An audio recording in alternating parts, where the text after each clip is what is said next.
1 साल पहले जब ट्रस्ट के पदाधिकारी ने ये कंप्लेंट किया थाने में कि मंदिर की जमीन इस तरीके से अवैध तरीके से बेची जा रही है, तो पुलिस ने एफआईआर दर्ज नहीं किया। वो मंत्री जी के पास गए, मंत्री जी ने उनको भगा दिया।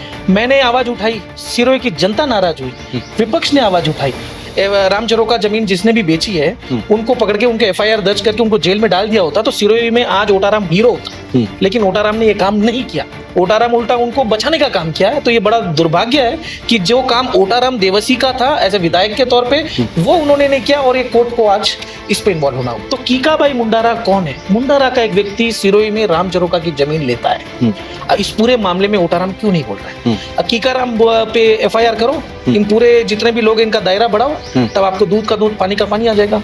सीधे रूप से हमारे सिरोही का विधायक इस पूरे राम जरोका के मामले में इनकी नसें दबी हुई है, ये फंस चुके हैं। आज इनके पास कोई दूसरा ऑप्शन नहीं। जिस मंदिर का पुजारी स्वयं राजस्थान सरकार का मंत्री है ओटाराम देवसी, उसी के मंदिर में दान पात्र चोरी हो जाता है। लाखों लोगों के श्रद्धा का पैसा है, मंदिर के हित में आना चाहिए, वो चोरी हो जाता है। और इस पूरे मामले में ओटाराम देवसी चुप रहता है, जहाँ का स्थानीय पुजारी है।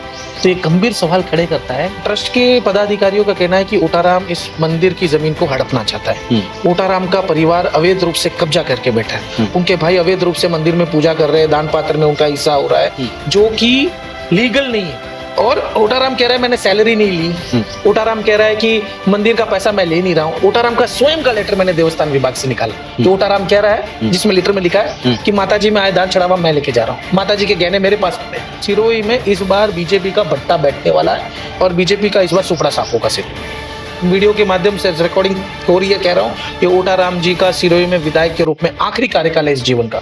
दोबारा सिरोही में ओटाराम कभी विधायक बन के नहीं आएगा। उनका बेटा सिरोही में राजनीति करने के लिए सिरोही की जनता अलाउ नहीं करेगी। 3 बार सिरोही की जनता धोखा खा चुकी है। ठीक है, इनको मंत्री बनाया और सिरोही का ये हाल है। अब दोबारा ओटाराम सिरोही में राजनीति के लिए नहीं आने वाले। ये आप दावे के साथ कह रहे हैं 100%। उसका बेटे को आज अगर ये मंत्री का बेटा ना हो और मंत्री का पद ना हो तो विक्रम को झाड़ू मारने के लिए कोई ना रखे सिरोही में, और उसको क्रिकेट का अध्यक्ष बना के ताला ठोक दिया करके। बहुत बड़ा बयान दे रहे हैं। 100% उसको कोई झाड़ू मारने की नौकरी ना दे विक्रम। लुम्बा राम जी देश की सबसे बड़ी पंचायत संसद में आवाज नहीं उठाते। क्यों अमित शाह जी से 2 मिनट का समय नहीं लेते? क्योंकि कोऑपरेटिव सोसाइटी के अध्यक्ष हैं। क्यों अमित शाह जी से कि अमित शाह जी देखिए हमारे सिरोही में ये बहुत बड़ी समस्या है, यहाँ तक हमारे प्रॉब्लम आ चुकी है, आप कुछ न्याय करिए। क्यों ओटाराम जी भजन लाल जी के पास जाके ये नहीं कहते कि आप इस आदर्श क्रेडिट कोऑपरेटिव सोसाइटी का 12 साल से प्रॉब्लम हो रहा है, अब कम से कम जितनी तमाम जमीन ईडी ने जब्त की हुई है वो अटैच की है, वो बेचो, वो का पैसा है और जनता को दे। तो मुद्दा तो ये बहुत बड़ा है। मैं तो सिरोही की जनता को कहना चाहता हूं कि बीजेपी से मांडवाली कर लो कि इस बार आदर्श का पैसा नहीं मिला तो बीजेपी को वोट नहीं। रविंद्र सिंह भाटी जब बीजेपी ज्वाइन कर रहे थे, तब मैं प्रदेश जयपुर में बैठा था, तो बीजेपी में हमारे ग्रुपों में हर जगह चला कि रविंद्र सिंह भाटी के लिए पोस्ट डालो। सब लोग, सब कार्यकर्ता पोस्ट डालेंगे कि रविंद्र सिंह भाटी यूथ का लीडर, छात्र संघ का नेता, बीजेपी राजपूत समाज का बहुत बड़ा लीडर बीजेपी ज्वाइन कर रहा है, स्वागत है डाला। 2-3 दिन के बाद रविंद्र सिंह भाटी ने पार्टी छोड़ी। ठीक है, वो किसी कारणवश टिकट को जो भी लेके, वो उनका व्यक्तिगत है। पता है उसी पार्टी कार्य में जयपुर में था, क्या बोला गया पता है? आप रविंद्र सिंह भाटी के खिलाफ लिखिए कि वो तो लंदन गया था, किस किस प्रोफेसर से मिले थे जो देश विरोधी लोग हैं। सोचिए 1 हफ्ते के अंदर बीजेपी पार्टी की आईटी टीम काम करती है कि रविंद्र सिंह भाटी को हीरो बनाओ, और फिर रविंद्र सिंह भाटी जैसी बीजेपी छोड़ती है वही पार्टी करती है कि उसको बदनाम करो, इसको कहो कि ये लंदन गया था, किन किन लोगों से मिला था, किस देश विरोधी लोगों से मिला था, उनको जाके आप वोट हम डालिए। तो बीजेपी अपनी सहूलियत से राजनीति करती है। नमस्कार, मैं हूं विनीत। पिछले काफी समय से सिरोही की सियासत में उठापटक चल रही है और आपने देखा होगा कि पिछले लगभग 1 साल से सिरोही में राम जरोके की जमीन का जो मुद्दा है वो हॉट टॉपिक बना हुआ है। और उस पर सिरोही से ही भाजपा के एक नेता तेजराज सोलंकी ने पुरजोर तरीके से इस मुद्दे को उठाया था और उनके खिलाफ एफआईआर भी हुई थी। अब इस पूरे मामले में 1 साल बाद में कोर्ट के आदेश के बाद एफआईआर हुई है मंदिर के पुजारी पर, जिन पर आरोप लगे थे जमीन को बेचने को लेकर के। तो अभी हमारे साथ मौजूद है तेजराज सोलंकी, उनसे इस मुद्दे पर बात करने वाले हैं और सिरोही को लेकर और भी जो ट्रेंड में टॉपिक चल रहे हैं और जो समस्याएं चल रही हैं और पंचायती राज चुनाव को लेकर भी बात करने वाले हैं। तो सबसे पहले बात करेंगे राम जरोखे को लेकर के, क्योंकि 1 साल बाद में एफआईआर इस पूरे मामले में हो चुकी है। तो तेजराज जी, सबसे पहले तो आपका स्वागत है। धन्यवाद। अब देखिए, 1 साल तकरीबन हो चुका है इस राम जरोखे के मुद्दे को चलते हुए। जमीन बेचने का गलत तरीके से आरोप था, तो इस मुद्दे में अब जो है वो कोर्ट के आदेश के बाद में एफआईआर हुई। तो इस पूरे मामले में आपने भी काफी एफर्ट लगाए, आपको रोकने की कोशिश भी हुई। तो अब इस पूरे मामले में आप क्या समझते हैं, किस तरीके से देखते हैं इसको? देखिए, सबसे पहले तो मैं न्यायालय को धन्यवाद देना चाहूंगा कि उन्होंने इस पूरे मामले में संज्ञान लेते हुए उन्होंने कहा कि एफआईआर दर्ज होनी चाहिए और एफआईआर दर्ज भी हुई। लेकिन ये काम 1 साल बाद हो रहा है और ये काम कौन कर रहा है? कोर्ट कर रहा है। ये काम करना चाहिए था सिरोही के विधायक ओटाराम देवसी का।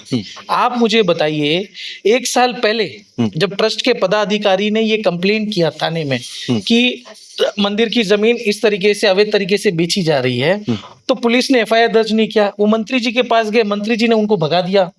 मैंने आवाज उठाई, सिरोही की जनता नाराज हुई, विपक्ष ने आवाज उठाई। तो ये काम पिछले 1 साल के संघर्ष के बाद अब जो निर्णय आया है, इसका मैं स्वागत करता हूं। लेकिन आप सोचिए, अगर यही काम ओटाराम ने 1 साल पहले कर दिया होता कि राम जरोखा जमीन जिसने भी बेची है उनको पकड़ के उनके एफआईआर दर्ज करके उनको जेल में डाल दिया होता, तो सिरोही में आज ओटाराम हीरो होता। लेकिन ओटाराम ने ये काम नहीं किया। ओटाराम उल्टा उनको बचाने का काम किया है। तो ये बड़ा दुर्भाग्य है कि जो काम ओटाराम देवसी का था एज ए विधायक के तौर पे, वो उन्होंने नहीं किया और ये कोर्ट को आज इस पे इन्वॉल्व होना हुआ। लेकिन कई बार देखा गया है कि ओटाराम देवासी ये बोलते हुए देखे गए हैं कि मेरा इस जमीन में, इस मामले में कोई इंटरफेयर नहीं है, और उन्होंने लेटर भी, कई सारी चिट्ठियां भी लिखी थी कि इस मामले में कार्रवाई की जानी चाहिए।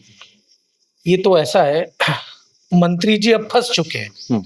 अब मंत्री जी का बेटा इस पूरे मामले में इन्वॉल्व हो गया। बचाने के लिए एक सीधा साधा सिरोही की जनता के सामने मैं एक प्रूफ रखना चाहता हूँ। ये 8 पट्टे अवैध तरीके से जारी हो, उसमें एक पट्टा है कीकाबाई जो मुंडारा का रहने वाला है। एक मुझे बात बताइए, राम जरोखा की जमीन अवैध तरीके से बेची जा रही है सिरोही में, मुंडारा में रह रहे एक व्यक्ति को कैसे पता कि सिरोही में ये जमीन बेची जा रही है? ये तो कोई कमर्शियल जगह तो है नहीं। ये अगर कमर्शियल जगह होती कि अखबार में आया है या न्यूज में आया है तो भी समझ में आता है कि जनता आती है लेने के लिए। ये तो मंदिर की जमीन है, मंदिर की जमीन। ये तो हमारे हाथ दस्तावेज लगे तो विषय बाहर आया, नहीं तो बाहर भी नहीं आता। तो कीकाबाई मुंडारा कौन है? मुंडारा का एक व्यक्ति सिरोही में राम जरोखा की जमीन लेता है। इस पूरे मामले में ओटाराम क्यों नहीं बोल रहा है? कीकाराम पे एफआईआर करो, इन पूरे जितने भी लोग इनका दायरा बढ़ाओ, तब आपको दूध का दूध पानी का पानी आ जाएगा। सीधे रूप से हमारे सिरोही का विधायक इस पूरे राम जरोखा के मामले में इनकी नसें दबी हुई है, ये फंस चुके हैं। आज इनके पास कोई दूसरा ऑप्शन नहीं। आप ये कहना चाह रहे हैं कि कीकाबाई जो कि मुंडारा का रहने वाला है, तो सीधे सीधे आप ओटाराम देवासी पर, सिरोही के विधायक पर आरोप लगा रहे हैं कि उनका ये जमीन खरीदने में इन्वॉल्वमेंट है। देखिए, एक बात बताइए, बिना ओटाराम जी के संपर्क में आए या बिना विक्रम के संपर्क में आए, मुंडारा के एक व्यक्ति को इतनी सीक्रेटिव इंफॉर्मेशन राम जरोखा की कैसे मिली? और वो वहां से यहाँ क्या करने आया? राम जरोखा की मंदिर की जमीन क्यों लेने आया? ये पूरे गंभीर सवाल खड़ा करता है। क्या ओटाराम इसके ऊपर बयान देंगे? ओटाराम ने कई बार प्रेस कॉन्फ्रेंस में सार्वजनिक कहा कि मेरे पास पुलिया है, कांग्रेस में ये सब घोटाले हुए, ये हुए, सामने रखे ना। इतना समय बीत चुका है। ओटाराम ने जैसे सिरोही की जनता को कहा था कि मैं अगले 2-3 महीने में सबका दूध का दूध पानी का पानी करूंगा। बताइए ना कि कांग्रेस के समय में क्या घोटाला हुआ राम जरोखा को लेके, सामने लाइए। जिन जिन लोगों को किया है उनको पकड़ के जेल में डालिए। तो ये जो कीकाबाई है, इतना आपने रिसर्च किया, ढूंढा होगा, निकाला होगा, तो इनका कोई कनेक्शन है, कोई रिलेशन है, क्या कुछ हो सकता है? देखिए, क्या होता है, मैं हमेशा एक चीज मानता हूँ कि राजनीति में अगर कोई नेता को कोई घपला करना होता है ना, तो वो अपने नाम पे स्वयं कभी कोई खरीद नहीं करता है। वो अपनी बेनामी चेहरा खड़ा करता है ताकि ये राजनीति में कि इस तरीके से धांधली हो सके। सीधी सी बात है, 1 साल से ओटाराम ने इस पूरे राम जरोखा मामले में एक्शन नहीं लिया, चुप बैठा, उल्टा बचाने का, भूमाफिया को बचाने की कोशिश की। इस पूरा मामला क्या बताता है? एक मंदिर का पुजारी, मंदिर की जमीन बिक रही है, उस पूरे मामले में चुप बैठता है, सिरोही का विधायक है। तो आप क्या मैसेज देना चाहते हो? आप मुझे बताइए। तो आप ये कह रहे हैं कि सीधा सीधा कीकाबाई के नाम से ओटाराम देवासी ने जमीन खरीदी या उनके बेटे विक्रम ने जमीन खरीदी? मैं कह रहा हूं कि ओटाराम स्पष्ट कर दे कि ये कौन है, ये मुंडारा से ये क्या लेने आया, और कोर्ट को ही अगर एफआईआर करना था तो ये काम पहले 1 साल पहले क्यों नहीं हुआ? एफआईआर हुआ मतलब कुछ तो गड़बड़ी है। अगर सब कुछ सही होता तो कोर्ट खुद कहता कि नहीं, एफआईआर नहीं होनी चाहिए। तो कोर्ट अगर कह रहा है कि एफआईआर दर्ज करो, ठीक है, तो ये पूरा मामला क्या बताता है, आप मुझे बताइए। यही तो हम पहले दिन में मांग कर रहे हैं कि जो लोग भू माफिया इसके पीछे बढ़े हैं उनके पीछे एक्शन होना चाहिए। वो एक्शन नहीं हुआ, आज कोर्ट ले रहा है निर्णय। सीधा सीधा साबित होता है कि ओटाराम देवसी की नसें दबी हुई है। इस पूरे मामले की अगर जांच होती है तो उनका नाम सामने आ सकता है, देख लीजिएगा, सामने आ जाएगा सारी चीजें। अब देखिए, राम जरोका के बाद में आप सोशल मीडिया के माध्यम से भी लगातार मामला उठा रहे हैं। हाल ही में आपने एक पोस्ट भी की थी अयोध्या को लेकर कि अयोध्या में जिस तरीके से चंदा चोरी हुआ, एसआईटी से जांच करवाई। अब आपने मुंडारा में माताजी मंदिर मामले में भी आरोप लगाया कि इस मामले में भी कई सारी अनियमितताएं हैं और इसमें एसआईटी के द्वारा जांच की जानी चाहिए। तो ये क्या है पूरा मामला? देखिए, ऐसा है, अयोध्या में जो हुआ बेहद दुर्भाग्यपूर्ण है, क्योंकि 500 साल के संघर्ष के बाद हमें वो मंदिर मिला। कितने लोगों ने आहुति दी, अपनी जान की, और उसके बाद जब मंदिर बना और वहां पर अगर दान चोरी अगर होता है तो मैं समझता हूं कि ये लोग एक्चुअल धर्म विरोधी है और देश विरोधी है। और यही कांड हमारे मुंडारा में मां चामुंडा माता जी के मंदिर में हुआ। लोगों का फोन आया कि तेजराज जी, हमारे यहाँ पर दान पात्र जो मुख्य है वो चोरी हो गया। दान पात्र चोरी हो गया जो मुख्य दान पात्र। और कई बार यहाँ चोरियां होती है, घटनाएं बहुत बढ़ती है, आप एक बार आइए। फिर ट्रस्ट के पदाधिकारियों ने मुझे फोन किया, अध्यक्ष ने फोन किया, महामंत्री ने फोन किया कि तेजराज जी, इस पूरे मामले में आप क्यों नहीं मुखर रूप से बात रखते हैं। जब मैं वहां मंदिर गया, देखा तो दान पात्र गायब नहीं था, चारों ओर सीसीटीवी कैमरा है। तो मैंने कहा आप जाइए पुलिस थाने में कंप्लेन करिए। हम सादड़ी थाने में पुलिस कंप्लेन दर्ज की, तो कंप्लेन अभी तक ली नहीं गई। मतलब कंप्लेन ली लेकिन एफआईआर दर्ज नहीं हुआ। एफआईआर नहीं हुआ अभी तक दर्ज। आप मुझे बताइए, जिस मंदिर का पुजारी स्वयं राजस्थान सरकार का मंत्री है ओटाराम देवसी, उसी के मंदिर में दान पात्र चोरी हो जाता है। लाखों लोगों के श्रद्धा का पैसा है, मंदिर के हित में आना चाहिए, वो चोरी हो जाता है। और इस पूरे मामले में ओटाराम देवसी चुप रहता है, जहां का स्थानीय पुजारी है। तो ये गंभीर सवाल खड़े करता है, क्योंकि अगर मेरा घर है, मेरे घर में चोरी होती है, मेरे घर के परिवार के लोग कहते हैं कि जाइए पुलिस थाने में कंप्लेन करिए, और मैं कहता हूं कि नहीं, छोड़िए, कुछ नहीं करना है, तो क्या घर वाले ये नहीं बोलेंगे कि क्या आप भी मिले हुए हो क्या? तो मेरा तो ये मानना है, कोई भी मंदिर हो, कहीं पर भी चोरी होती है तो इसका संज्ञान लेना चाहिए। धर्म का पैसा है, धर्म के उपयोग आना चाहिए, किसी परिवार के पक्ष में नहीं जाना चाहिए, कोई परिवार इसका गलत फायदा नहीं उठाना चाहिए। इसीलिए मैंने राजस्थान के मुख्यमंत्री भजनलाल शर्मा जी को चिट्ठी लिखी है कि इस पर संज्ञान लेते हुए एसआईटी का गठन होना चाहिए। तो आप ये कह रहे हैं कि इसमें सीधे सीधे जो पुजारी हैं ओटाराम देवासी, इस मंदिर के राजस्थान सरकार में मंत्री भी हैं, राज्य मंत्री हैं, तो उनका इन्वॉल्वमेंट है इस चोरी में? क्योंकि आपकी एफआईआर दर्ज नहीं हुई, थाने में शिकायत दी, कितना समय हो गया इसको? देखिए, ऐसा है, ट्रस्ट का अध्यक्ष कह रहा है दान पात्र चोरी हो गया, महामंत्री कह रहा है दान पात्र चोरी हो गया, कैमरा लगे हैं, ओटाराम देवसी वहां का पुजारी है, सिटिंग मिनिस्टर है, प्रशासन उसके हाथ में, सरकार उसके हाथ में। वो एक फोन करेगा तो डायरेक्ट जयपुर में फोन करेगा तो जांच बैठ जाएगी। वो पूरे मामले में चुप क्यों है? दान पात्र चोरी हुआ है बॉस, कोई दूसरी चीज पे बात नहीं कर रहा हूँ, पैसा चोरी हुआ है, और उस पूरे मामले में ओटाराम चुप क्यों है? बहुत गंभीर सवाल खड़े करता है।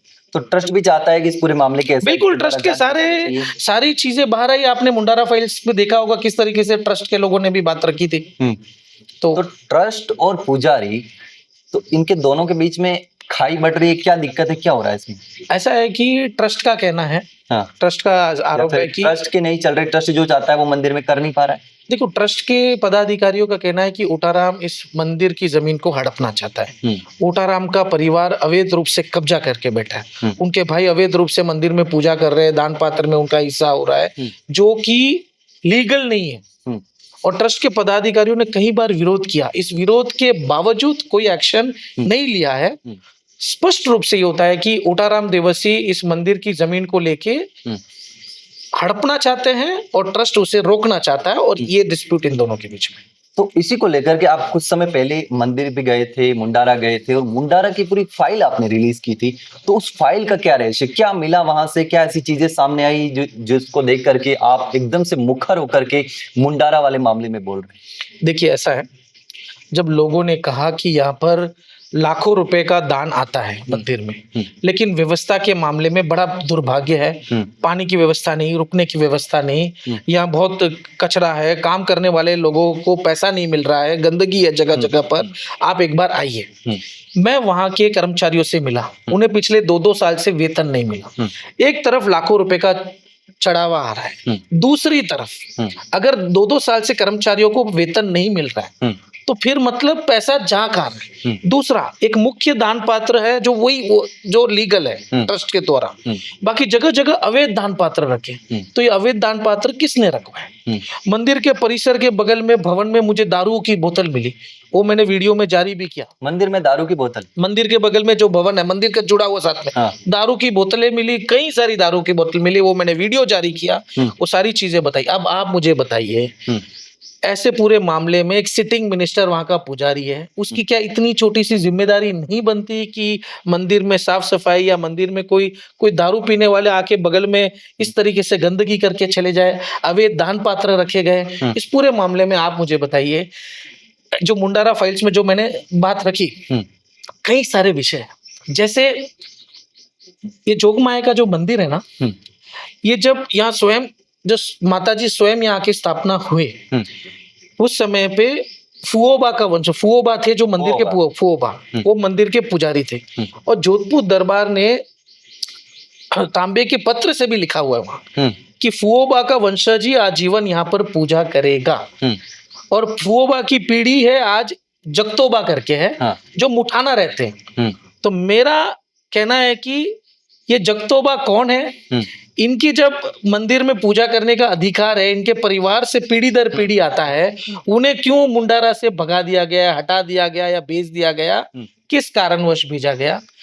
वीरमोजी वाला क्या प्रकरण है, ओटाराम किस तरीके से या मंदिर के पुजारी के इस पद पे बैठे हैं, और ओटाराम कह रहा है मैंने सैलरी नहीं ली, ओटाराम कह रहा है कि मंदिर का पैसा मैं ले नहीं रहा हूँ। ओटाराम का स्वयं का लेटर मैंने देवस्थान विभाग से निकाला, तो ओटाराम कह रहा है, जिसमें लेटर में लिखा है कि माताजी में आए दान चढ़ावा मैं लेके जा रहा हूँ, माताजी के गहने मेरे पास होते हैं। अब आप मुझे बताइए, एक तरफ ओटाराम कहता है सैलरी नहीं ली, मैंने सैलरी स्लिप निकाल के बता दी।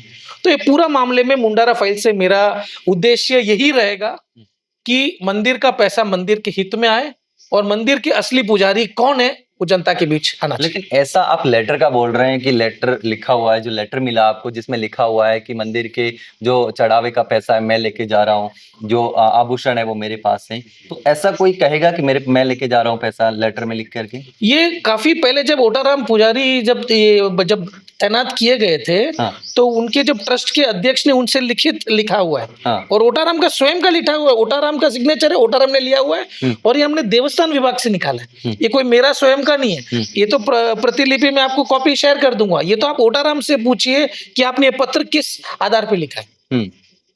तो अब ये पुजारी की आप बात कर रहे हैं कि पुजारी जो तांबा पत्र पे लिख के दिया था जोधपुर दरबार ने कि आपकी पीढ़ी ही, आपका परिवार ही पूजा करेगा, तो अचानक से ये पुजारी बदलने वाला कॉन्सेप्ट या फिर उस देखिए काबिज होने का क्या सीन है? कैसे? देखिए ऐसा है, इस पे बहुत बड़ी राजनीति है इसके पीछे। वहां के लोगों ने जो मुझे बताया, वहां के लोगों के जो सरकारी डॉक्यूमेंट दस्तावेज सारे निकाले, ट्रस्ट का अध्यक्ष, ट्रस्ट के महामंत्री, ट्रस्ट के पदाधिकारी का ये कहना है कि ओटाराम को केवल हम पूजा करने के लिए रखे हैं। ठीक है, ये मंदिर के केवल एक पुजारी है, ओटाराम वैसे मुंडारा के नहीं है, इनके ननियाल है। और ये इतिहास जो मुंडारा का चामुंडा माता जी के इतिहास में है कि फुओबा थे सबसे पहले पुजारी, और वहां आज भी तांबे के पत्र से लिखा हुआ है, पढ़ा है कि फुओबा का वंशज आजीवन पूजा करेंगे।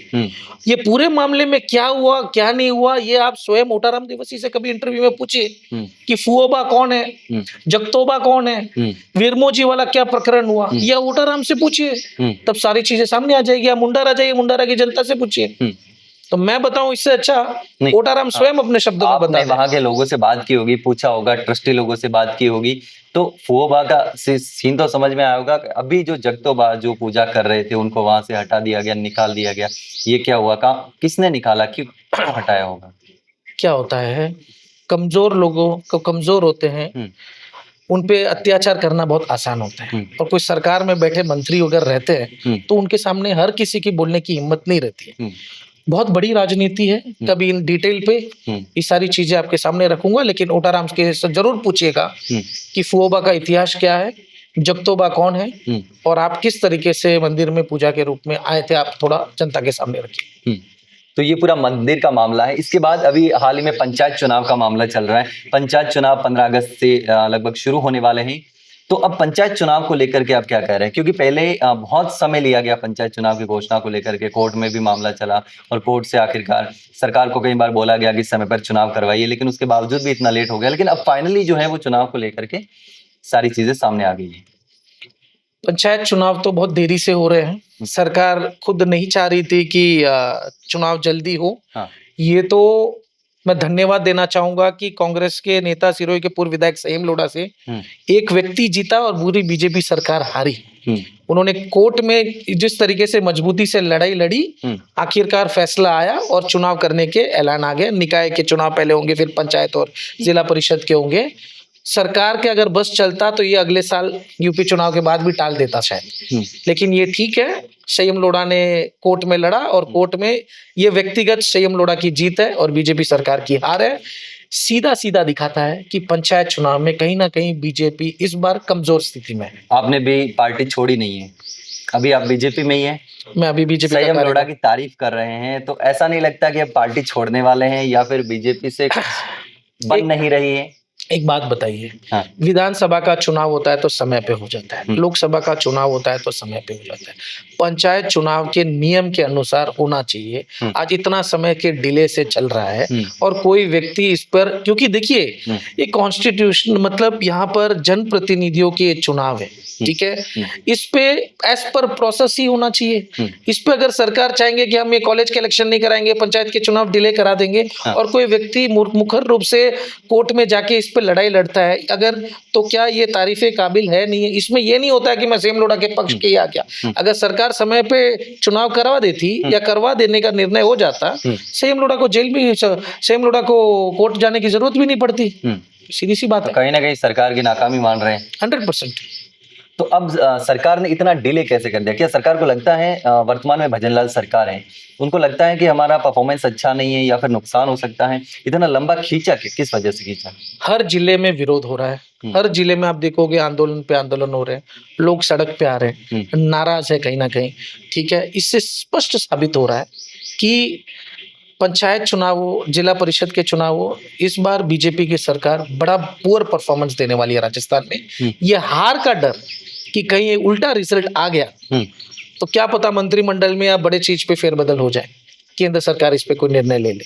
यही डर के वजह से ये लोग चाह रहे थे कि यूपी चुनाव तक, मेरे हिसाब से कि यूपी चुनाव के बाद कराएंगे, ताकि वहां कोई माहौल बदलता है तो शायद यहाँ मैसेज अलग चले जाएगा। तो मेन कारण आपको ये लगता है कि हार का डर? और कोई दूसरा है ही नहीं ना। और दूसरा है क्या, आप मुझे बताइए, क्यों चुनाव नहीं करेंगे? चुनाव आयोग का काम है, सरकार ग्रीन सिग्नल दे दे। ओबीसी आयोग क्यों रिपोर्ट इतना समय के बाद डिले कर रहा है? कोर्ट ने इतनी बार बोल दिया, कोर्ट के बोलने के बाद भी अगर फॉलो नहीं हो रहा है तो ये कहीं ना कहीं गलत हो रहा है, अनकॉन्स्टिट्यूशन हो रहा है। आप मुझे बताइए सिरोही में क्या माहौल है पंचायत राज चुनाव को लेकर? आप कैसे देखते हैं? आप लोगों से मिलते भी हैं, काफी इंटरेस्ट रखते हैं राजनीति में। बीजेपी निपट रहा है 100%। बीजेपी का प्रधान रिपीट नहीं होगा, बीजेपी का प्रमुख रिपीट नहीं होगा, चेयरमैन भी बीजेपी का नहीं आने वाला है। ये स्पष्ट रूप से जनता पिछले 2.5 साल के ओटाराम के कार्यकाल को देख चुकी है। इतनी परेशान हो गई, छोटे से छोटे मामले में अस्पताल जाते तो रेफर कर देते कि गुजरात जाओ। गुजरात भी जाए तो वहां अगर आयुष्मान कार्ड भी चलता हो तो भी समझ में आता है कि लोगों को वहां से यहाँ जाने में अगर सुविधा मिल जाए, वहां जाओ 2 लाख 5 लाख खर्च करो, सूर्य में सुविधा नहीं होती। नगर पालिका में भ्रष्टाचार, छोटे से छोटे काम कराने में भी पैसे लगते हैं, नगर पालिका हो, हर सारी चीजें हो। इस सारी चीज की विफलताओं को लेके ओटाराम जिम्मेदारी नहीं ले रहा है। नाली जैसे छोटे से मुद्दे के वजह से मर्डर हो जा रहा है। मर्डर नाली जैसे छोटे विवाद से होना ये दुर्भाग्य है सिरोही का। इस पूरे लॉ एंड ऑर्डर को लेके प्रधान अपना रिपोर्ट नहीं दे रहा है कि 5 साल में क्या काम किया, प्रमुख अपना रिपोर्ट नहीं दे रहा है कि मैंने 5 साल में क्या काम किया। आप ये सारी चीजें देखोगे, जनता की जन सुनवाई नहीं हो रही है। इसलिए सिरोही में इस बार बीजेपी का भट्टा बैठने वाला है और बीजेपी का इस बार सुपड़ा साफ होगा सिरोही में। तो सिरोही के जो नेता है, जनप्रतिनिधि हैं, उनसे जनता नाखुश है। अभी लगभग प्रधान का वगैरह का कार्यकाल पूरा हो चुका है, विधायक का भी 2.5 साल का कार्यकाल पूरा हो चुका है। तो ओटाराम जी एक फेल फिल्म है जो थिएटर में चलाई जा रही है, जनता देखना पसंद नहीं करती, खाली पड़े थिएटर।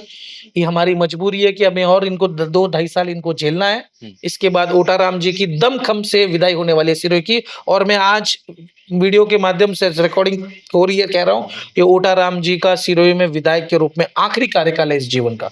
दोबारा सिरोही में ओटाराम कभी विधायक बन के नहीं आएगा। उनका बेटा सिरोही में राजनीति करने के लिए सिरोही की जनता अब अलाउ नहीं करेगी। 3 बार सिरोही की जनता धोखा खा चुकी है। ठीक है, इनको मंत्री बनाया और सिरोही का ये हाल है। अब दोबारा ओटाराम सिरोही में राजनीति के लिए नहीं आने वाला। ये आप दावे के साथ कह रहे हैं 100%, आदिवासी नहीं आएगा? 100%। जनता का माहौल देखिए ना, मेरा अकेले का बयान नहीं, जनता का माहौल देखिए। अब किस आधार पे जनता का माहौल देख के बता रहे हैं या फिर अपना एक्सपीरियंस बता रहा है कि काम नहीं हुआ है? ओटाराम ऐसे एक्सपीरियंस, ओटाराम जी के साथ 5-6 साल मैंने काम किया।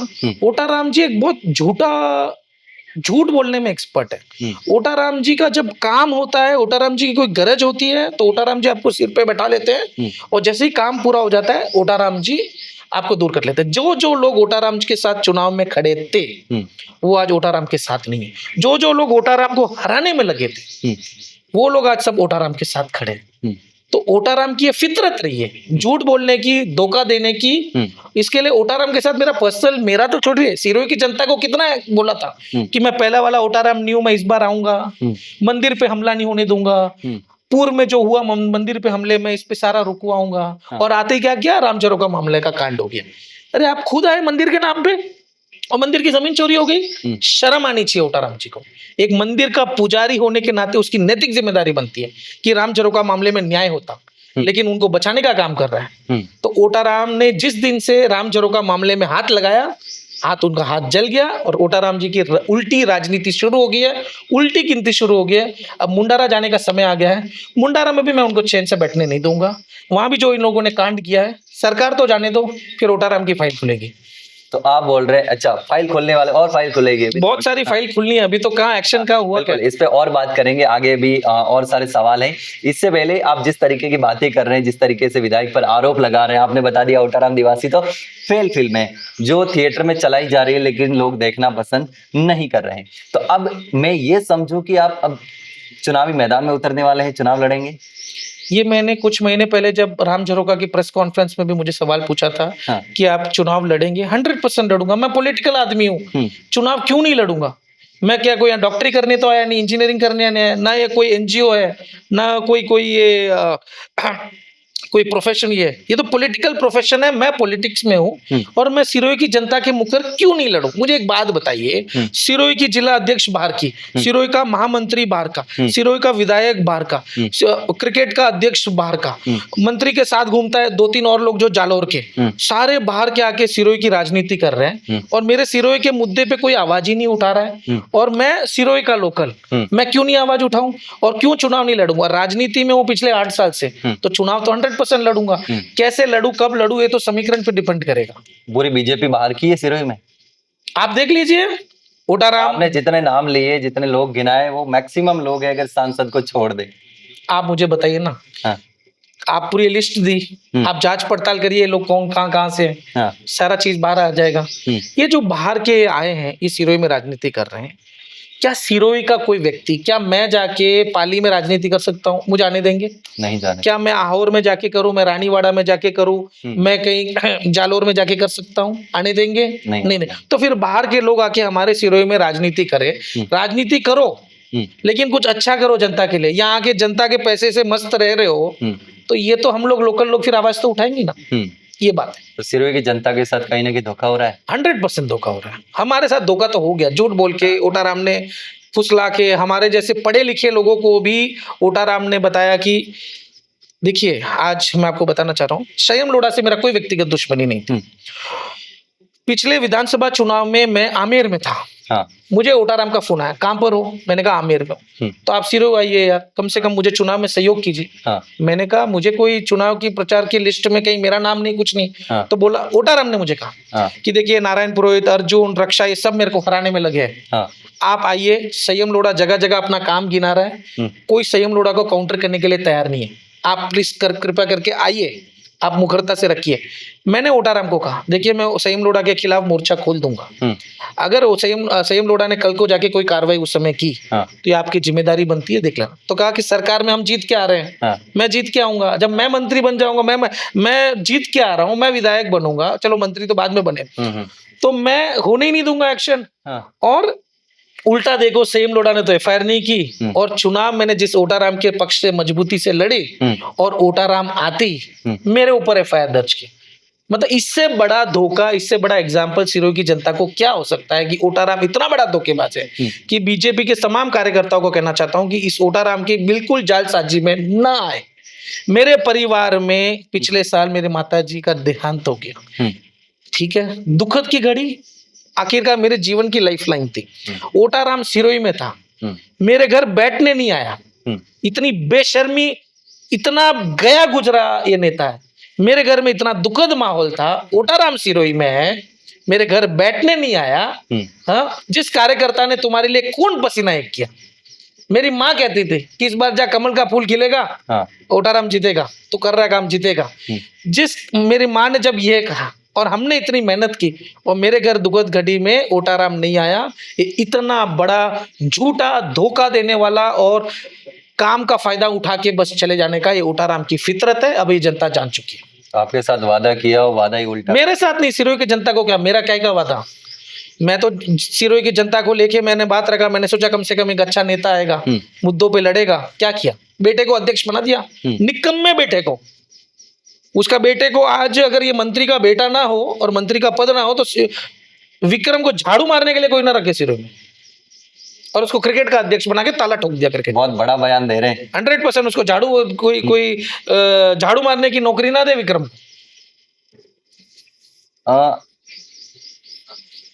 आपने एक बड़ा आरोप लगाया कि अर्जुन पुरोहित, नारायण पुरोहित, रक्षा भंडारी, ये तमाम लोग ओटाराम देवासी को हराने में लगे हुए थे और आपने उसके बाद में उनका सपोर्ट किया, सहयोग किया और ओटाराम देवासी जीते, मंत्री बने। तो बीजेपी में अंदर ही अंदर सब खेल चल रहा था, एक दूसरे को हराने में लोग लगे हुए थे। फिर ये जीते कैसे? आपके सहयोग से जीते, सब आपने मेहनत की, उसके बावजूद भी अब आपको ही छोड़ दिया, सिरोही की जनता को छोड़ दिया। देखिए ऐसा है, केवल मेरे अकेले से कोई जीत नहीं जाता। ये तो सामूहिक सभी के मिलके लड़ाई होती है। और आप बीजेपी के अंदर का भी खुलासा कर रहे हैं कि ये लोग उनको हरा। देखिए ऐसा है, जब स्टार प्रचारकों की लिस्ट आई थी, मैं मुखर रूप से बोलता हूँ, मैं मन संचालन अच्छे से करता हूँ, मैं अच्छी खासी लिखता हूँ, सारा कुछ नेताओं के भाषण भी लिखता हूँ, सारा कुछ किया हुआ प्रदेश अध्यक्ष के साथ। क्या जब मेरा प्रचार के लिस्ट में नहीं आया, मैंने सुरेश कोठारी, नारायण पुरोहित को मैंने कहा कि मेरा प्रचार लिस्ट में नहीं आया, मुझे काम करना है। आप सिरोही में ओटाराम कह रहा है आप थोड़ी चुनाव लड़ रहे हो, नारायण पुरोहित ने कहा आप थोड़ी चुनाव लड़ रहे हो, तो आप बैठिए ना, जो हमको करना है हम करेंगे। ये तो ओटाराम के कहने पे मैं लड़ा। नारायण पुरोहित चाह रहा था कि ओटाराम निपट जाए ताकि ये सिरोही से बाहर हो जाए। अर्जुन चाह रहा था, समझौता ये हुआ था ओटाराम और नारायण पुरोहित के बीच में कि हम आपके भाई को जिला प्रमुख बनाएंगे, आप विधानसभा में मेरा सहयोग करना। ओटाराम ने इनको, अर्जुन पुरोहित को जिला प्रमुख बनाने में सहयोग किया और जब ओटाराम की बारी आई तो नारायण पुरोहित ने और ओटाराम, ये अर्जुन पुरोहित, रक्षा, ये सारे लोग कोई इनके प्रचार में काम नहीं कर रहे थे। ये हकीकत की बात है। ये भाजपा का कार्यकर्ता का मेहनत, सिरोही के जनता का आशीर्वाद की वजह से जीते, ये बात हकीकत है। और केवल मेरे अकेले से जीत नहीं, मैं भी इस पूरे समुद्र में एक बूंद, मैं मानूंगा कि मेरी भी आहुति लगी, मेहनत, पसीना लगा, हमने पूर्व कांग्रेस के खिलाफ मोर्चा खोला, ये सारी चीज पे हमारी भी मेहनत लगी। अब आप विक्रम की बात कर रहे थे, तो एक बार बार आप सोशल मीडिया पे पोस्ट कर रहे हैं विक्रम टैक्स, डीएलसी रेट क्या चल रही है, क्या तो ये क्या चीज?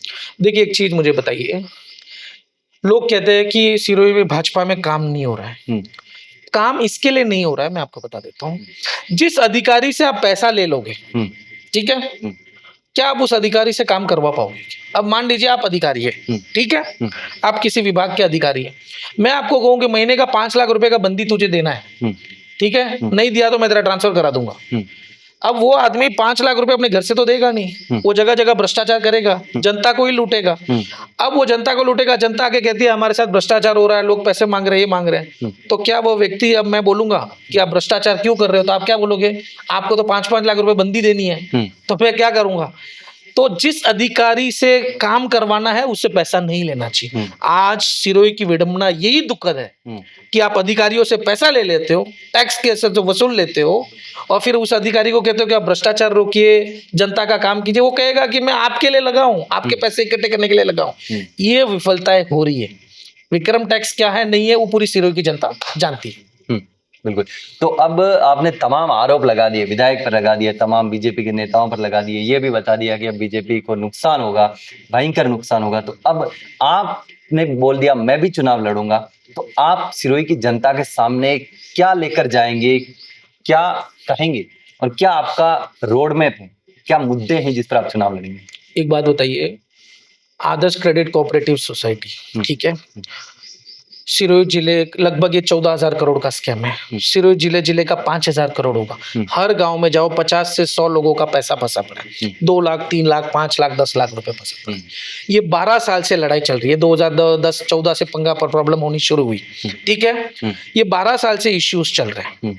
सिरोही में भाजपा की सरकार, राजस्थान में भाजपा की सरकार, केंद्र में भाजपा की सरकार। ओटा राम जी स्वयं भजनलाल जी के पीछे बैठते हैं, लुम्बा राम जी संसद में बैठते हैं।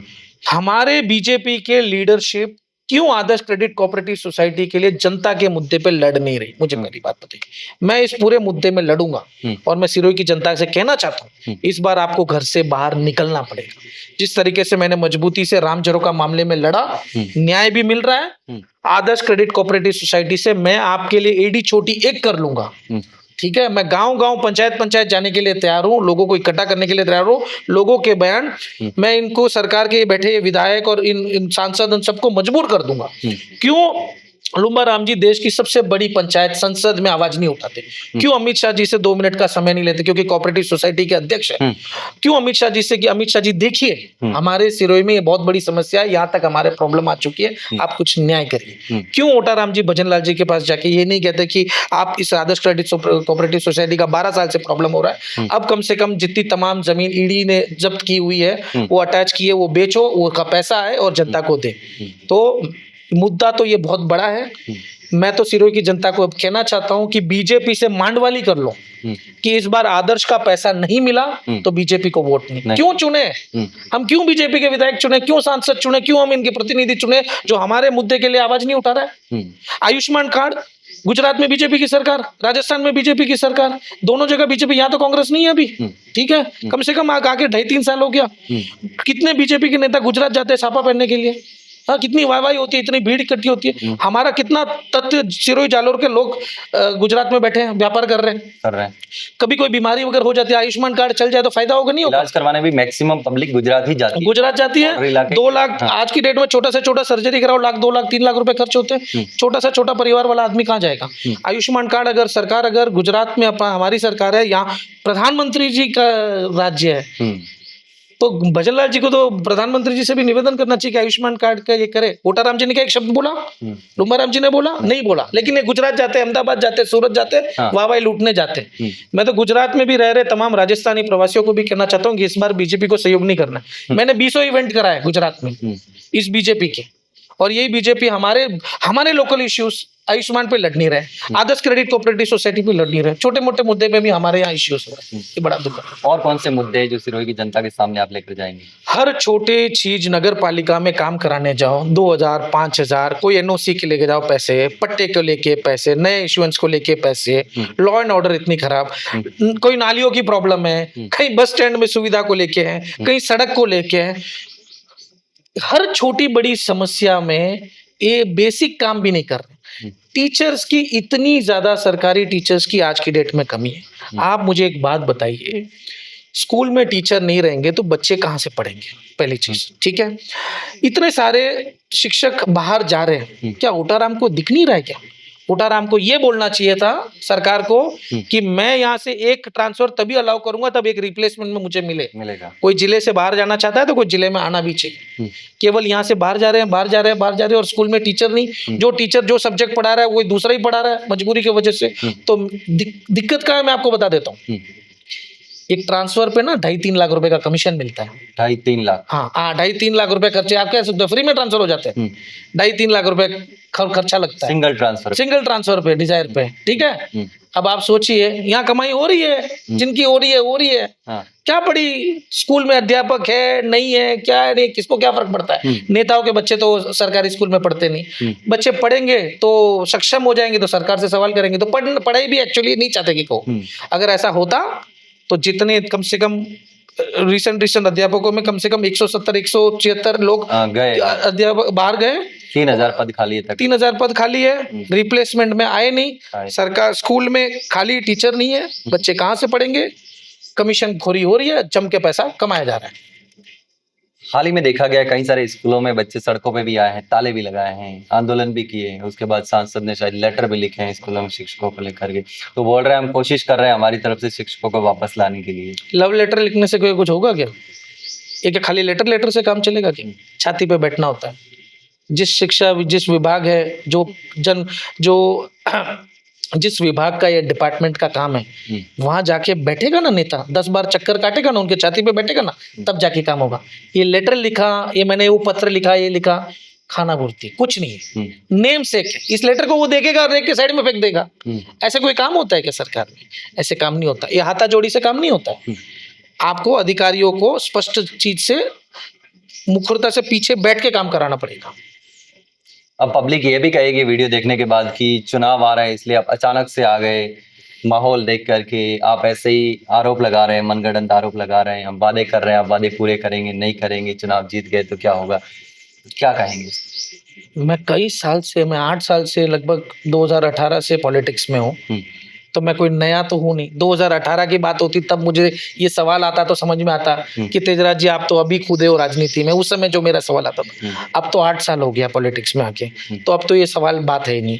दूसरा चीज कि मैं वादा पूरा करूं नहीं करूं, हमने तो ओटाराम को 3 बार मौका देके देख लिया, यहाँ के जिला प्रतिनिधि को देख लिया, ये लोग तो कहीं मुखर हुए नहीं। मैं एक चीज आपको स्पष्ट कह देता हूँ, मुझे अगर मौका मिला, अगर सिरोही की जनता मेहरबान रही, शानेश्वर महादेव जी की कृपा रही, बालदा हनुमान जी की कृपा रही और मैं आ गया, तो ये गरीबों से ये कमीशन जो लेने का काम होता है ना, कि एनओसी के लिए, पट्टे के लिए, ये लेके, ये मैं रुकवा दूंगा, क्योंकि मुझे इनके पैसे से मेरा घर नहीं चलता। मेरा घर मेरा बिजनेस से चलता है, मैं कमाता हूँ जितना ठीक ठाक कमाता हूँ, मुझे इन गरीबों के से पैसा नहीं लेना। और जो बदमाश है उनको मैं छोड़ूंगा नहीं। जो पैसा लेते हैं ठेकेदारी के नाम पे, ये लेते हैं और आधा अधूरा काम करके छोड़ देते हैं। और जो माफिया जो हॉस्पिटल में लगा है, एम्बुलेंस माफिया जो एक ही हॉस्पिटल को रेफर करता है, पालनपुर जाओ, महसाना जाओ, वो सब क्या कमीशन खोरी है, सारी चीजें, वो सारी चीज मैं रुकवाऊंगा। ये मेरा काम है, ठीक है ना। इन लोगों को मौका दिया, मैं पहली बार मौका मांग रहा हूँ, और मौका मिलेगा तो ये करूंगा। अगर देखो मौका नहीं मिलता है तो मेरे पास कोई विकल्प नहीं रहता है। अब बार बार ओटाराम देवासी का नाम ले रहे हैं, उन्हीं को टारगेट कर रहे हैं, तो ओटाराम देवासी से आपकी क्या कोई पर्सनल दुश्मनी है? क्या दिक्कत क्या है? ओटाराम देवासी को ही टारगेट कर रहे हैं आप सबसे ज्यादा। ओटाराम देवासी नहीं, मैं सिरोही बीजेपी को, तमाम लोगों को लेके भी मुद्दे से कई सार बात रखा। ओटाराम देवासी इसके लिए क्योंकि मंदिर के मामले में, धर्म के मामले में ओटाराम देवासी पूरी चुप्पी साधी की, और खुद मंदिर का पुजारी। दूसरा, ओटाराम देवासी ने 2023 के चुनाव में मुझसे वादा किया कि तेजराज जी आप जहां जहां बोलोगे मैं खड़ा रहूंगा, आप जहां जहां बोलेंगे मैं काम करवाऊंगा लोगों के। और वहां से मुकर गए, और फिर मुझे बाद में चुनाव जीतने के बाद विक्रम से बात करो, जगदीश से बात करो, मैं आपके ड्राइवर से बात करूंगा क्या? सिरोही की जनता का काम आपका ड्राइवर संभालेगा? उसको क्या आता है? कुछ नहीं आता है। तो ओटाराम ने मुझे कहा सेम लोड़ा से दुश्मनी लो, सेम लोड़ा के खिलाफ बोलो, जो बोलना है बोलो, मैं देख लूंगा। हमने बोला और आखिरकार मुखर गया। कहा कि सेम लोड़ा एफआईआर करेगा तो मैं बैठा हूं, और खुद एफआईआर कर बैठा। राम झरोका के मामले में उसका बेटा फंस गया और चुप बैठा है। तो किस बात का आप चाहते हैं कि ओटाराम का फिर मैं विरोध क्यों नहीं करूं? देखो ओटाराम का विरोध है, इट इज इंडिविजुअल जनप्रतिनिधि का विरोध है। आप जितने भी वीडियो डाल रहे हैं, जितने भी पोस्ट डाल रहे हैं ओटाराम देवासी को लेकर के, तो उसके नीचे जो कमेंट्स आते हैं मैक्सिमम देवासी समाज के लोगों के आते हैं कि आप देवासी समाज को टारगेट कर रहे हैं। तो क्या आप देवासी समाज को टारगेट कर रहे हैं, ओटाराम देवासी को कर रहे हैं? देखिए ऐसा है, ओटाराम देवासी मेरा जनप्रतिनिधि, हमारा जनप्रतिनिधि, ठीक है, यहाँ का विधायक है। वो किसी ना किसी समाज से तो आदमी आता है, मैं माली समाज से आता हूँ। अब लोगों में क्या होता है, एक भावुकता रहती है कि अरे हमारे समाज के लीडर के खिलाफ बोल रहा है। कोई आदमी, किसी की हिम्मत नहीं होती कि किसी समाज के खिलाफ बोल दे, ठीक है। समाज बहुत बड़ी ताकत होती है, बहुत बड़ी तोप होती है, किसी की औकात नहीं होती किसी के खिलाफ बोलने की। तेजराज सोलंकी ओटाराम देवासी ऐसे विधायक का विरोध कर रहे हैं। देवासी समाज में मेरे कई सारे दोस्त मित्र गण है जिनसे उठना बैठना है। कमेंट आते हैं, उनकी आधी अधूरी जानकारी है, उनको मालूम नहीं होता है। कुछ ओटाराम अपने ही लोगों को बोल देता है कि अरे देखो मेरे को समाज के नाम से मुझे बचाओ। तो देखो ऐसा है, मेरा सभी समाज से अच्छा लगाव है। ओटाराम देवासी क्योंकि रबारी समाज से आता है, मेरा रबारी समाज के लिए मान सम्मान है, लेकिन ओटाराम देवासी ऐसे विधायक फेल है। और मेरे कमेंट्स को लोग खूब लिख रहे हैं, तो वो मेरे को लिख रहे हैं। ऐसा मतलब नहीं कि कमेंट मेरे को लिख रहे हैं तो मतलब माली समाज को कमेंट लिख रहे हैं, ऐसा नहीं होता है। तो राजनीति में नेताओं को नेता के तौर पे देखिए, समाज से न जोड़िए।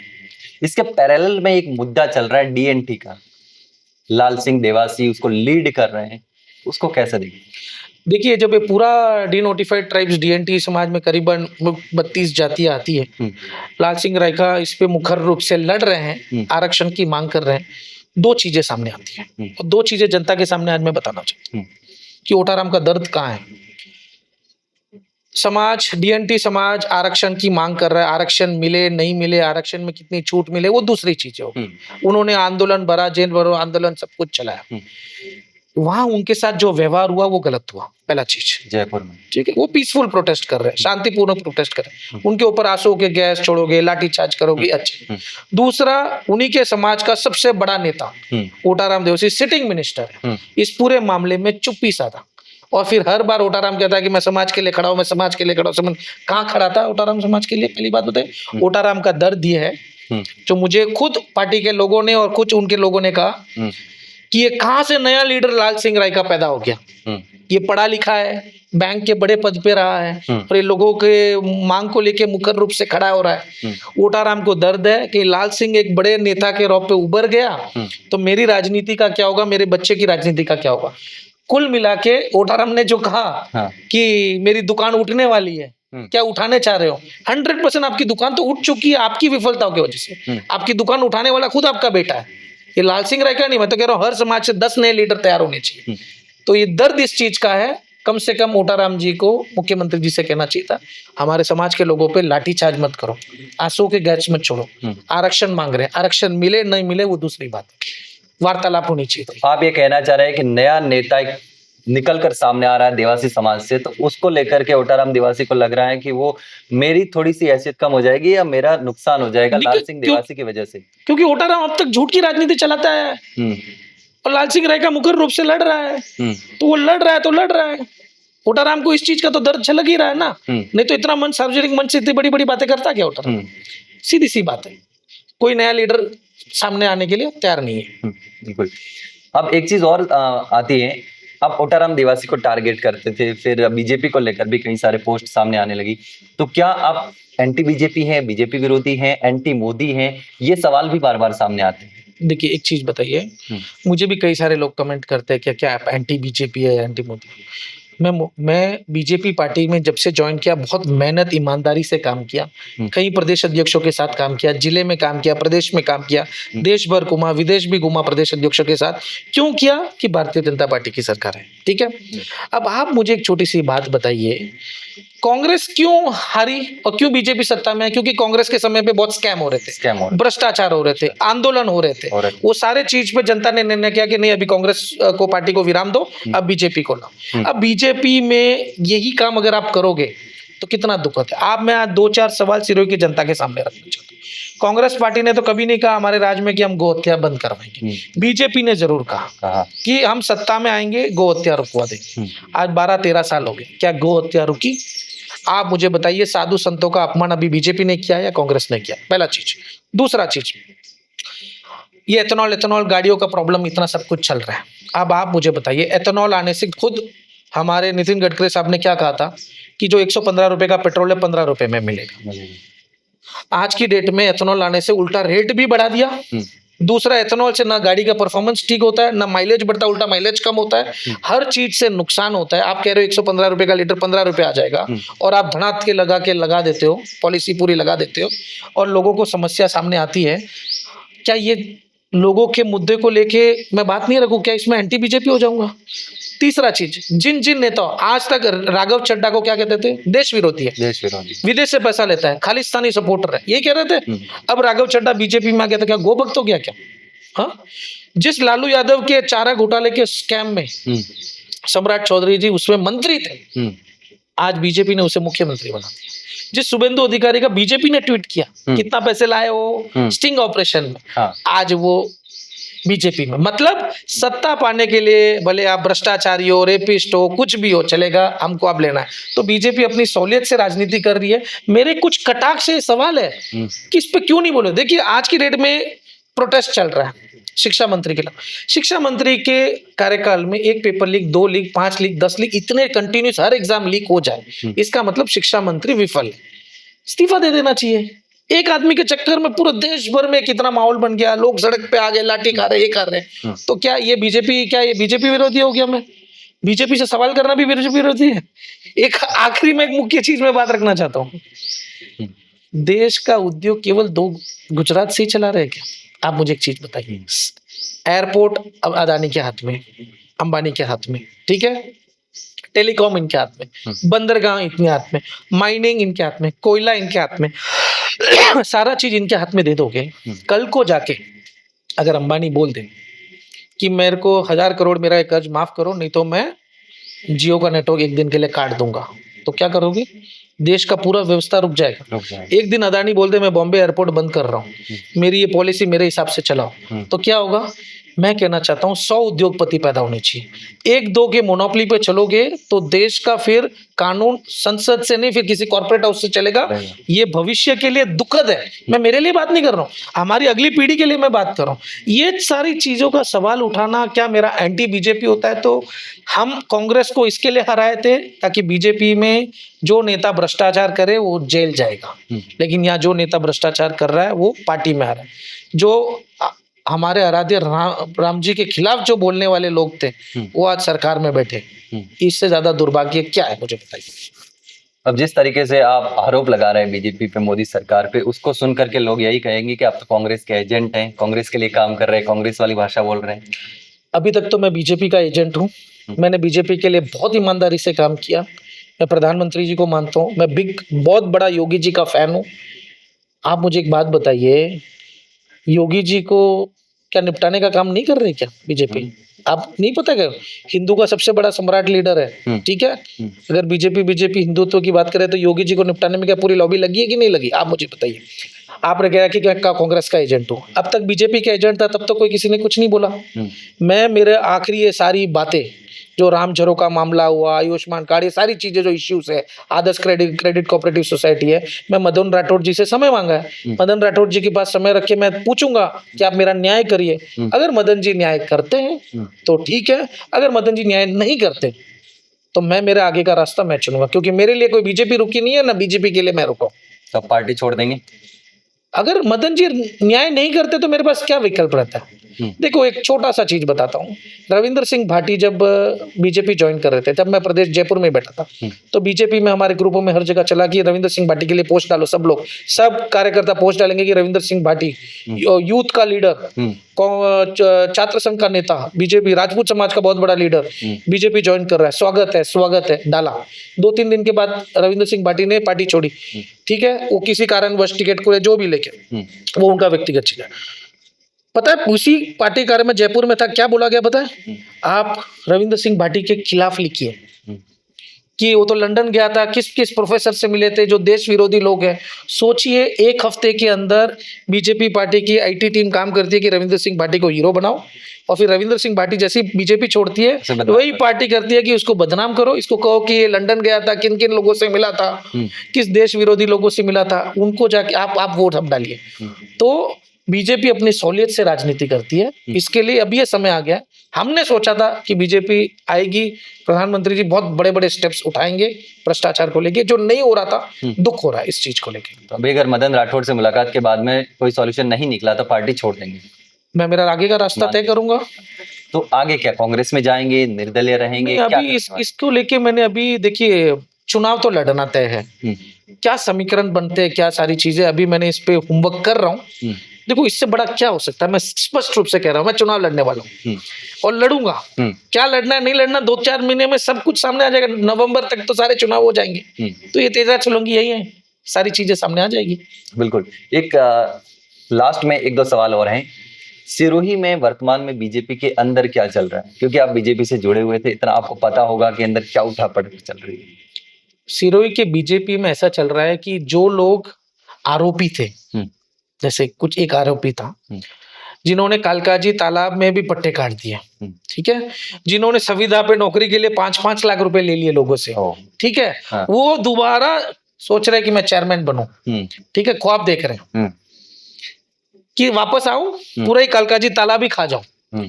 दूसरी तरफ बीजेपी में ये लोग हैं जो एक भाई बीजेपी में, एक भाई कांग्रेस में। हाँ। अगर यहाँ आरएलपी मजबूत होती तो 3 भाई है, अर्जुन जी कहीं उस पार्टी में चले जाते हैं, गोविंद जी कहीं चले जाते हैं। आप मुझे बताइए ये क्या सिरोही का भला करेंगे क्या? ये जनता का इस्तेमाल कर रहे हैं। 100%। नारायण पुरोहित, अर्जुन पुरोहित बीजेपी, गोविंद पुरोहित कांग्रेस, इनकी सरकार आती है तो भी काम चल रहा है, इनकी सरकार आती है तो भी काम चल रहा है। यहाँ कहते हैं हम आरएसएस विरोधी, कांग्रेस को कहते हैं कि आरएसएस विरोधी, बीजेपी को कहते हैं हम कांग्रेस विरोधी, देश विरोधी। कर क्या रहे हो? बेवकूफ बना रहे हो। सिरोही में कई सारे लोग हैं जो दो दो हाथ में लड्डू रखते हैं। अशोक गहलोत जी आते हैं तो वसुंधरा राजे जी की तस्वीर हटाते हैं और अशोक जी को कहते हैं कि देखिए हम तो इन छड्डों के खिलाफ है, हम आरएसएस के खिलाफ है, ये खिलाफ है, वो खिलाफ है। और जैसे ही हम वसुंधरा जी आती है तो अशोक गहलोत जी की तस्वीर हटा देते हैं। तो ये सारे मुखट्टे हैं ना, अपने आप को समाज सेवी ये वो सारे कह रहे हैं, ये बाहर आने चाहिए। कौन दारू का व्यापारी है, कौन स्पा चला रहा है, कौन ये सारी चीजें कर रहा है, कौन बीजेपी में भी काम कर रहा है, कांग्रेस में भी काम कर रहा है, ये सारी चीजें होनी चाहिए। और इस बार बाहरी का कोई लॉजिक नहीं बनता है। हम क्या बाहरी को लेके इस बार सिरोही जबरदस्त तरीके से विरोध करेगा। ये तमाम सिरोही की बीजेपी है, ये सारे लगभग बाहर के हैं। अब सिरोही की जनता और भाजपा का कार्यकर्ता इनको बाहर का रास्ता दिखाएगा। दारू और स्पा वाले में आपको शायद नोटिस भी मिला था बीजेपी की तरफ से। हाँ, उन्होंने एक किसी ने भेजा था, उसके बाद ठीक है, मैं उसको इम्पोर्टेंस नहीं। जिन्होंने गधों को रसगुल्ला खिला देते हैं हाँ। तो उनको मैं बयान नहीं देना चाहता। अच्छा, तो गधों को रसगुल्ला खिलाने वाले जो नेता थे उन्होंने आपको दिया था? नहीं, गधों ने जिसने गधों को रसगुल्ला खिला दे उनको हम जवाब दे दे तो हमारा स्तर भी उस लेवल पे हम नहीं ला सकते। तो अभी भी आपने वो बयान जो आपने दिया था उस पर तटस्थ है कि बीजेपी के नेता दारू और स्पा का व्यापार करते हैं और वो लोग बीजेपी को चला रहे हैं। देख लीजिए, प्रेस कॉन्फ्रेंस में, भरी प्रेस कॉन्फ्रेंस में कहा, तो अभी इसके अलावा दूसरा बचा क्या? तो अभी लास्ट में सवाल ये है, सिरोही की जनता को आप क्या मैसेज देना चाहते हैं, क्या कहना चाहते हैं वर्तमान की जो परिस्थितियां हैं पंचायती राज चुनाव को लेकर के, और आप जो लगातार मुद्दा उठा रहे हैं, चाहे राम जोरखा मंदिर का मुद्दा हो, ओटाराम निवासी को लेकर लगातार मुद्दा रहे हैं, तो अंतिम में संदेश क्या देना चाहेंगे सिरोही की जनता को? सिरोही की जनता को एक मैसेज देना चाहूंगा, इस बार बीजेपी से मांडवाली करे। इस बार बीजेपी वो चुनाव में वोट मांगने आए तो कहिए कि हमारे मुद्दे पे आपने नहीं लड़ा, हम आपको वोट नहीं दे सकते। हम आपको वोट तभी देंगे, आदर्श क्रेडिट कोऑपरेटिव सोसाइटी का पैसा हमारे को दीजिए। एक तरफ वोट देंगे, दूसरी तरफ हमें आदर्श का पैसा चाहिए। ये हुआ तो हम आपको जितवाएंगे, नहीं तो हमको ऐसा जनप्रतिनिधि नहीं चाहिए जो गूंगा बहरा हो, बोलता नहीं हो। दूसरा, हमें अस्पताल में सुविधा चाहिए। तीसरा, ये जो भ्रष्टाचार हो रहे हैं ये रोक होनी चाहिए, और जो टीचरों की कमी है, ये सारी चीज पे रोक होना चाहिए। मांडवाली करिए। ये बीजेपी के नेता आपकी बात नहीं रखेंगे। मैं बात करता हूँ बीजेपी में, वो लोग मुझे एक ही चीज कहते हैं कि तेजराज जी, बिना इनके बात रखिए हम चुनाव जीत रहे हैं तो क्या मतलब। चलिए ना, मामला शांत रखिए। जनता सड़क पे आएगी, आदर्श के लिए मांग करेगी, इनको झुकाएगी, तब तो जाके इनकी बात मानना। अगर ये लोग आपका पैसा, आपके मेहनत का पैसा, किसान का पैसा, अधिकारियों का पैसा, तभी जितने भी लोगों काम कर्मचारियों का पैसा फंसा है आदर्श में, अगर नहीं मिलता है, बीजेपी को वोट देने से कोई लॉजिक नहीं बनता। बिल्कुल। तो ये हमारे साथ मौजूद थे तेजराज सोलंकी, और उन्होंने बहुत सारे मुद्दों पर अपनी राय रखी। राम जरोखा जमीन का मुद्दा आपको पता ही है, उस मामले में भी अब एफआईआर हो चुकी, और अब पंचायती राज के चुनाव आ रहे हैं, वोट होने वाले हैं, और बहुत सारे नेता निकलकर सामने आएंगे, आपके पास भी आएंगे। अब आपको तय करना है कि आपका नेता कौन होगा, आपका काम कौन करवाएगा। लेकिन अब जो बातें कही गई हैं, तेजराज सोलंकी के द्वारा जो बातें कही गई हैं, जो आरोप लगाए गए हैं, उसको लेकर के, और जो 2.5 साल का कार्यकाल विधायक का पूरा हो चुका है, उसको लेकर के आप क्या सोचते हैं? क्या आपको भी लगता है कि काम हुए हैं, या फिर सच में काम नहीं हुए? कमेंट में जरूर बताएं।